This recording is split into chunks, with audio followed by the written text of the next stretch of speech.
everybody. Oh, I love that sound of the old screen door. Welcome to my world.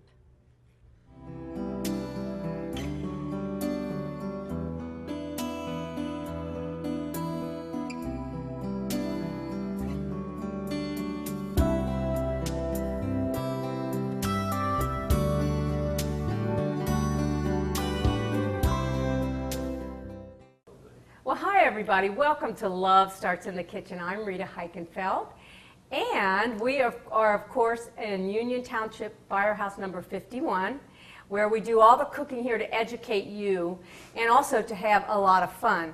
And my special guest today is Tom Keegan from Keegan Seafood on Salem. And you know what? You have been the most frequent guest I've ever had. Did you know that? Well, I'm honored. See? Well, it's a lot good. of fun. And today it's all about seafood, fish, everything you wanted to know about seafood, but were afraid to ask. So, Tom, first of all, welcome. Thank you. And tell us what we're going to do, and then a little bit about what you do at your shop. So let's go over all this wonderful fresh seafood you have. Sure. We can start off with the shrimp right here. We bring this in. It's a wild-caught shrimp. It's from Morgan City, Louisiana. I don't know how they do it, but they bring in the finest Swedish shrimp, the nice solid shrimp that I can find. Mm-hmm. And we get it with the shell on. We find it travels better that way, freezes better that way, and gives people a choice of having shell on shrimp, and we can always peel it for you. And there's more flavor too, right? There's more flavor when you cook it in the shell, yes. Mm-hmm. A lot of people that come to my store come from the coast where they're used to peeling their own shrimp, and they boil it in beer and Old Bay if they're from the East Coast, or Cajun spice from down Louisiana. But I might just show you a real quick way to do it. Sure. To de-shell it, you want to hold it like that and just hold onto these legs right here and just pull your hand around like that. Oh, so you pull it and then you just squeeze the tail and everything comes right off. Oh, do that again. That looks really So interesting. you pull it around this way. So it's already deveined? No, a lot of these shrimp are not really full of mud since I caught out in the deeper waters. Okay, but you and can tell take us a that little out. bit about, just tell us a little bit about what a vein is and what its purpose. And Do I really have to tell you that part? yeah, because back in the day I remember deveining a lot of them. And then just pull that out like that. There you go. Real simple. But if you didn't want to, you don't have to. No, these are not muddy. They're not. Okay. These shrimp are from deeper waters where there's not a lot of mud in them, and they're wild. They're not farmed in shallow waters. So the only time I really devein these is when they have eggs in it. People get a little turned off by that. Oh, so but the eggs actually grow along the spine. Oh, really? Yep. I've never seen that. Yeah, it'll be orangish pink, but this one has a big vein, so we'll take that one out. It's real simple. Okay.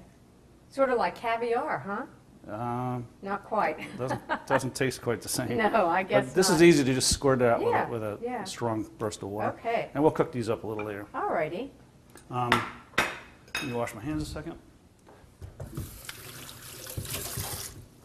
Next we have some scallops. I brought some scallop shells because most people don't know where scallops come from.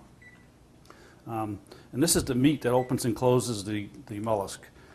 And Right there in the center. Right, and if you look in this little shiny area, that's where the meat comes from. So I didn't know that. So this shell here you'd yield a piece of meat like that. Okay. And then this little tough little piece here, that attaches it to the shell.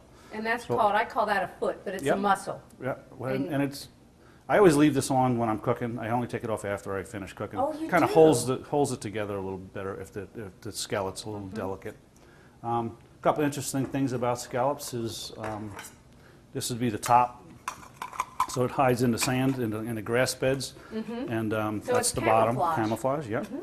And then it's the only mollusk that swims around in the ocean. It swims by opening and closing. You have mussels that have little beards on it that attach to things. Yes. You have oysters that attach to other oysters, and they kind of stay sedentary. And then you have clams that actually dig down in the sand and kind of stay in one area, grouped together. But scallops are the only ones that actually swim around the ocean floor.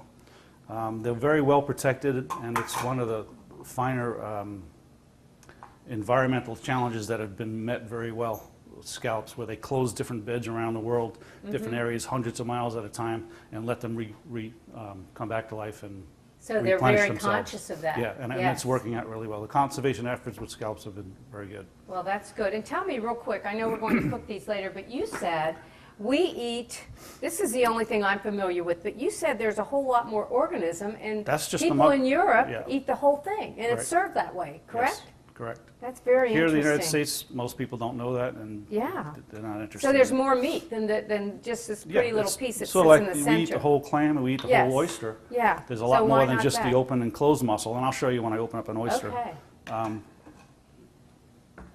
Interesting. Yep. Very interesting. Fun, Okay. fun facts to know and tell your friends. Okay. What else do you want to go over? Mussels. Yeah. We're going to cook these a little Yes. bit. Yes. First thing you want to Let me look get a for pan when for you you. buy any kind of shellfish is you want to look for the tag. This is a trace tag. It tells you where it was. These are farmed. These are farmed Mm-hmm. in Prince Edward Island. Smells so just like the sea. No, I'm sorry. These ones are from Cape Cod, Oh, okay. and it tells you that they're farmed in Cape Cod from Massachusetts. They were harvested and processed the same day and shipped the same day. So all that information's on a tag, and you said earlier, make sure that when you buy mussels that there's a tag attached, Yes. correct? So that you can see the harvest date and you know how fresh it is. Okay. So here we are. So we have mussels here. And, Let's put them in the pan. They all look like they're all snug and close. So tell us what happens if you see one like that. It's slightly yeah, open. they should smell like the ocean. Yeah, it does. It smells And just like, that's just what you want. So sometimes they breathe, so they do open, especially when you have them on ice. But you And just that's squeeze when them a little and see if they close, and they don't, so you discard them. So okay. you go through all your mussels and pick out the ones that are slightly open.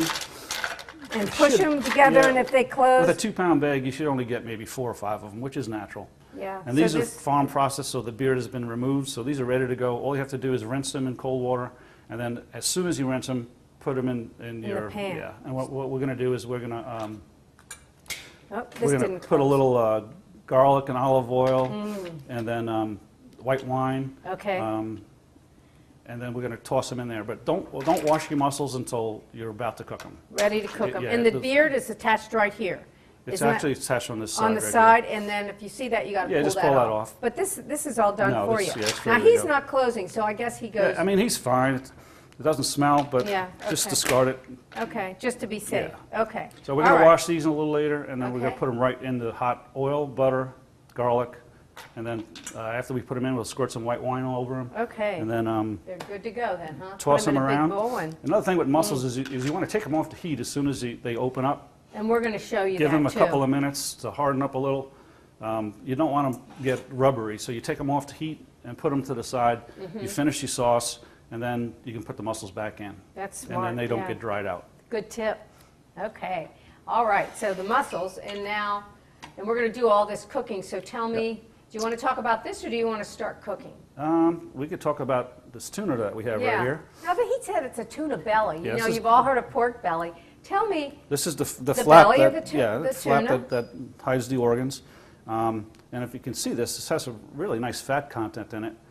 Typically what I do with this is I smoke it. I brine it overnight and smoke it in apple wood and cherry wood. well, look how pretty that is.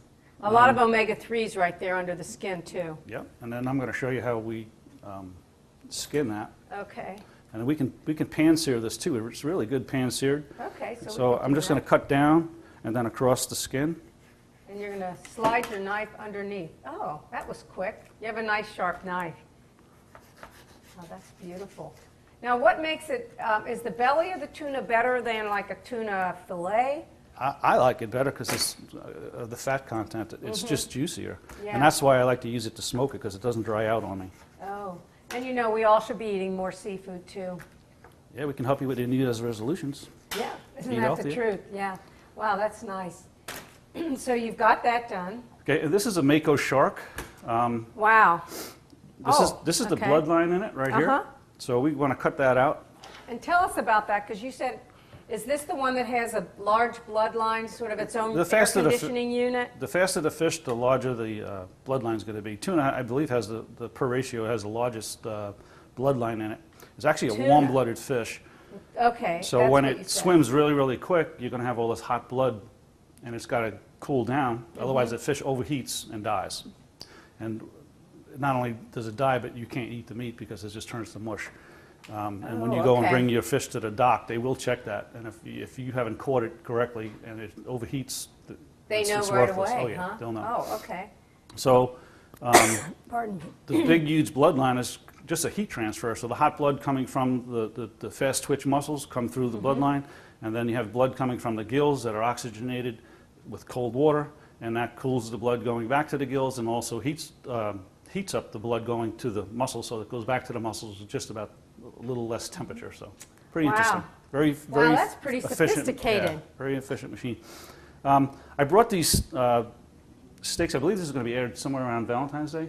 Yes. So we yes. thought I'd do something about Valentine's Day and have a neat little thing. And Pardon me. Here. I asked her This to bring some wasn't big cookie enough, cutters, deep but she wasn't enough. sure what I was doing. So if you get a nice big metal cookie cutter, Like a heart shape. yeah, you like said. heart shape. Well, give me that little one. That'll be more Okay, of a better, think that'll better work? prop. No, I'm not on this. But if you just press down on these, I'm just going to cut them in squares, and I'm going to cook these so you can make little heart shaped ones. So this is Okay. pretty cool. But that is cute. Yeah. That's cute. All right, Nice, what else do we healthy got? Valentine's Day present. Well, I think we're going to do the clams. Clams, yeah. Okay, and do we talk about these as Um, far as? Yeah. we Now, can those show- all need to be closed also when you buy Yep, them, yep. correct? Yes, yeah, definitely Okay. clams. Clams typically are not going to close back up again. Sometimes they do, but you want to have them all closed. The best thing is smell. You're going to Yeah. smell if you have a bad clam in here. It's going to smell. Yeah, and you you're need gonna to know. go. You got to pick through it and discard it. Okay. You can also tap them like this. And then You what always does that know when do? an oyster, it's like, see, that sounds really solid, but if Yes. you tap one and it sounds hollow, one of them's dead. Oh, really? Oh, my goodness. Let's see. That's I a good guess way to these do all it. look really good. Well, you know what you told me. I think this was interesting about there. These are all nice and healthy. What you were telling me about there looks like little boreholes in Oh here. yeah, Tell I me was telling about you that. earlier. These little holes that you see in the shells Uh-huh. is little microorganisms that go down in here and they eat the calcium, other chemicals that they need to reproduce. And what they do is they spore out sperm and eggs, and it goes out into the ocean, and that's actually what forms seaweed. Who knew? So some scientists, I think it was around 1964 in England, discovered that, and she totally revolutionized the seaweed and what's the paper called? Sushi and sushi wraps? paper, sushi Yeah, wrapping yeah, paper. I forget yeah. the name of it. Sorry, Uh-huh. revolutionized that whole thing because the Japanese, for thousands of years, were cultivating it, moving the plants from one place to another, but they didn't know how it formed in the beginning. So that was pretty revolutionary. So that's Pretty neat. very interesting. Well, nature has its ways. And what we're going to do, stay tuned because after explaining all of this, we're going to start cooking all these wonderful seafood dishes. So stay tuned. We'll be right back.